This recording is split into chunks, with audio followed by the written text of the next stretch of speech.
Образование и човечност само толку треба за да се биде достоен припадник на полицијата, изјави универзитетскиот професор во пензија Љупчар Нодовски пред почетокот на денешната трибина на тема ветинг, а по промоцијата на списанието Безбедност во домот на Арама во Скопје.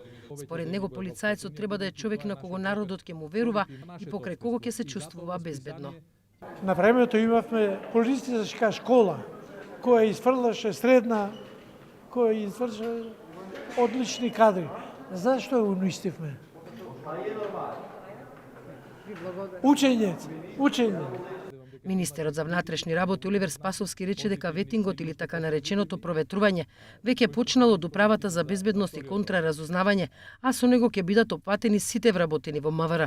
Ќе се проветруваат нивното стручно образование, интегритет, имотна состојба и евентуални криминални активности на, како што рече тој, одредени структури.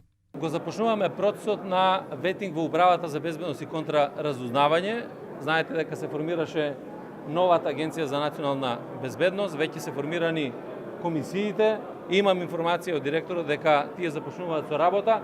Значи ветинг процесот веќе е започнат во делот на Управата за безбедност и контраразузнавање. Сите можни аспекти за кои што говорам јас, за кои што говорат медиумите, научната, стручната јавност ќе бидат разгледани и на основа на тоа ќе се заврши тој процес на Управата за безбедност и контраразузнавање, а ќе продолжи во целото Министерство за внатрешни работи. На новинарско прашање што се презема во однос на полициските службеници за кои се покажало дека се побогати од бизнисмените, Спасовски рече дека токму заради тоа проветрувањето ќе ги утврди сите факти. Припадниците на МВР треба да се одликуваат пред се со професионален пристап кон работата, а тоа подразбира постоење на бескрајно чист процес на селекција на кадрите, вели деканот на Факултетот за безбедност на ОКИМ Никола Дујовски.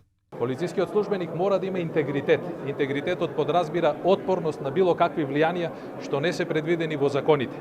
Понатаму полицискиот службеник мора да има логичен редослед во кариерата.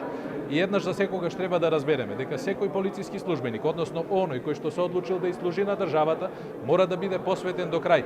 Тој не би требало да има 20 фирми позади себе кои што му носат промет колку една цела полициска плата за целото министерство. Денешната јавна дебата е првата од серијата дебати која ќе се реализира пред владата да го достави предлог законот за ветинг во собранието.